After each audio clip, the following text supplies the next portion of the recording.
Middle రాను మహేష్ అన్న ఒక అడుగు ముందుకు.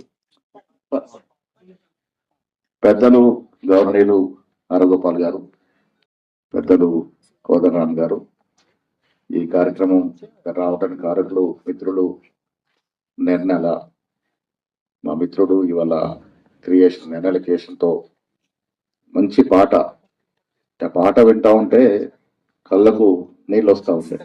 మరొకసారి ఉద్యమ రోజులు, ఆనాటి చీకటి రోజులు గుర్తు చేసుకునే విధంగా ఈ పాట ఉంది. చాలా చక్కగా, అంటే చాలా కఠినంగా చేశానంటున్నట్టు సినిమా స్థాయిలో చేయగలిగినారు. మంచి క్రియేషన్ ఇది.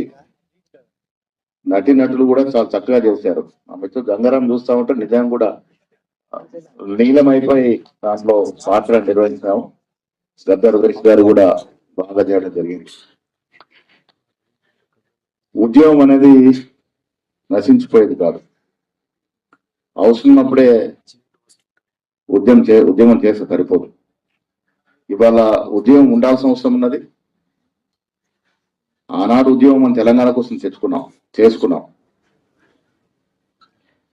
ఇప్పుడు గంగారాం చెప్తా ఉన్నాడు, పులి నోట్లో పెట్టి తెలంగాణ తెచ్చానని పదే పదే చెప్పిన కేసీఆర్ ఏ త్యాగం చేయలేదు. నిజమైన త్యాగం చేసినటువంటి త్యాగదనులు పైన ఫోటోలో ఉన్నారు. తెలంగాణలో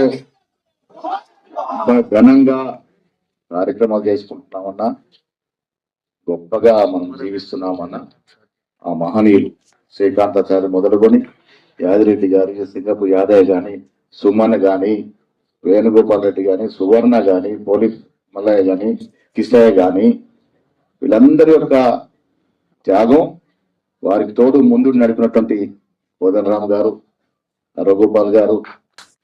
ఆనాడు మేము కాంగ్రెస్ పార్టీ అధికారంలో ఉంది, అయినప్పటికీ కూడా మెజారిటీ కాంగ్రెస్ నాయకులు ఉద్యోగంలో పాల్గొన్నారు.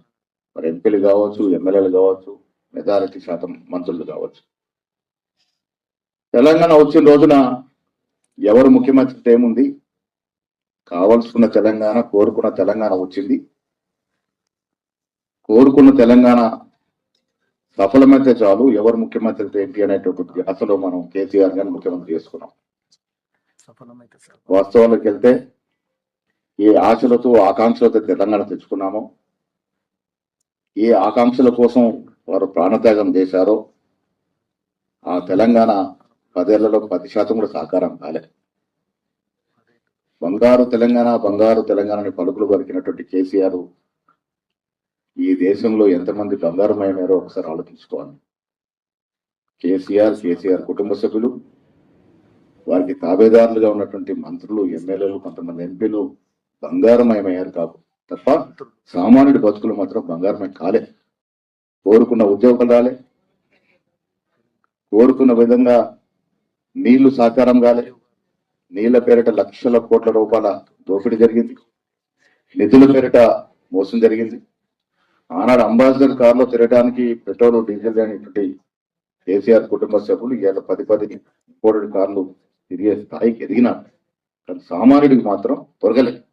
ఆ కారణంగానే మొన్న తెలంగాణలో రాజకీయ మార్పు జరిగింది. తెలంగాణ ఇచ్చినటువంటి కాంగ్రెస్ పార్టీని అధికారం తీసుకురావడం జరిగింది. ఓటర్లు ఎంత గొప్ప వాళ్ళంటే, కర్ణాటక ఎలక్షన్ రిజల్ట్ ఇచ్చిన తర్వాత ఢిల్లీలో పార్లమెంట్ సమావేశాలు నడుస్తున్నాయి లేదో ఉన్నప్పుడు రేవంత్ రెడ్డి గారు నేను భోజనం చేసిన తర్వాత రేవంత్ రెడ్డి గారు అన్నమాట, కేసీఆర్ రేపు రాబోయే ఎన్నికల్లో పెట్టే డబ్బు, ఆయన ఉపయోగించే అధికార బలం, ఇవన్నీ తట్టుకొని మనం నిలవాలంటే కనీసం 35 సీట్లు రావాలన్న మనకి ఏ ఆపోజిషన్ ఉండగలుగుతాం అన్నటువంటి మాట మనం వెనుకొచ్చడం జరిగింది. వాస్తవంగా ఫస్ట్ లో అధికారానికి వస్తామో రామనుకున్నాం. కానీ ఓటర్ దేవులు ఎంత గొప్ప వాళ్ళంటే, ఒక నెలలోపట మార్పు జరిగి ఈ రాష్ట్రంలో అధికార మార్పిడికి శ్రీకారం చుట్టారు. ఇలా కాంగ్రెస్ పార్టీ అధికారంలోకి వచ్చింది. రేవంత్ రెడ్డి గారు ముఖ్యమంత్రికి ఆలోచన ఉంది. మా అన్న పెద్దన్న యాదగిరి అని అంటా ఉండే, ఇంకా ఏమి మాకు ఆ పవనాల సూచనలు కనబడట్లేదు, మీరు తెలంగాణ వైపు నిజమైన తెలంగాణ వైపు అడుగులు వేస్తున్నట్టుగానే. సమయం చాలా తక్కువ 4 నెలలే అయింది. రేవంత్ రెడ్డి గారి యొక్క ఆలోచన ఏదైతే తెలంగాణ కోరుకున్నామో, ఏదైతే తెలంగాణ రావాలనుకున్నామో, ఈ 10 ఏళ్ళు అయితే సాకారం కాలేదో అది వచ్చే రోజుల్లో డెఫినెట్ గా సాకారం కాబోతున్నా. కారణం ఏంటంటే తెలంగాణ రావడానికి ఎవరైతే ముఖ్యులు కారణాలు వాళ్ళు ఎప్పుడు కూడా కేసీఆర్ పదవిని శృతించలేదు. శృతించుడు పోగా కోదన్ రామ్ లాంటి సార్ లాంటి వారిని పక్కన పెట్టడం జరిగింది. హరగోపాల్ లాంటి వారిని అసలు గుర్తు చేసుకోకుండా ఉండిపోయిన సంఘటనలు, ఉద్యమంలో అసలు బాసిన వారికి ఉద్యోగాలు ఇస్తాము, దాంట్లో కూడా దోపిడీ, మోసం, కోట్ల రూపాయల దుర్వినియోగం, ఇవన్నీ మనం చూసాం. ఎక్కడ కూడా ఉద్యోగాలను సృష్టించిన పాపాన పోలే.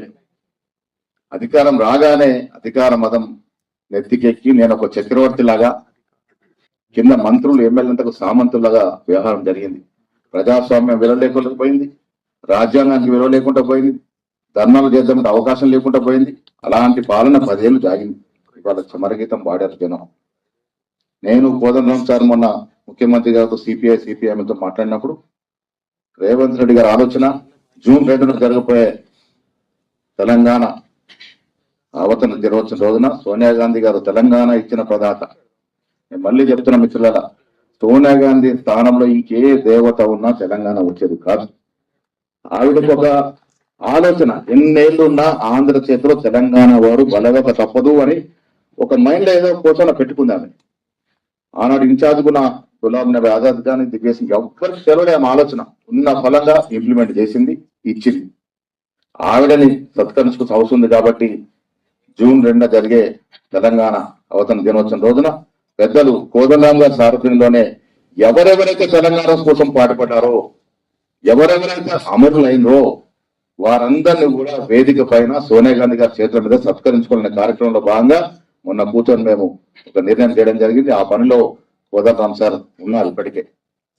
దాని కారణం ఏంటంటే ఈ తెలంగాణ వచ్చింది వాళ్ళ వల్ల, వారిని ఇప్పుడు గుర్తింపు లేదు. నిజమైన గుర్తింపు జూన్ 2న ఇవ్వాలనే ఒక ఉద్దేశంతో రేవంత్ రెడ్డి గారు ఆ కార్యక్రమాన్ని చుట్టినారు. నేను మొదట్లో చెప్పినట్టుగా ఉద్యమం ఆగకూడదు, ఉద్యమకారులు కూడా అలసిపోకూడదు. ఇలా మేము అధికారంలోకి వచ్చాం, మేము కూడా రేపు ఒళ్ళు జాగ్రత్తగా పెట్టుకొని పనిచేయాలంటే ఈ ఉద్యమకారులు ఉండాలి, ఉద్యమాలు జరగాలి. ఎవరు అధికారంలోకి వచ్చినా, ఎవరు తప్పు చేసినా, అది మేము కూడా కావచ్చు, తప్పు చేసినప్పుడు ఏలెత్తి చూపే ఉద్యమకారులు సజీవంగా ఉండాలి, ఉద్యమాలు సజీవంగా ఉండాలని నమ్మే వ్యక్తులు నేను ఒకరిని.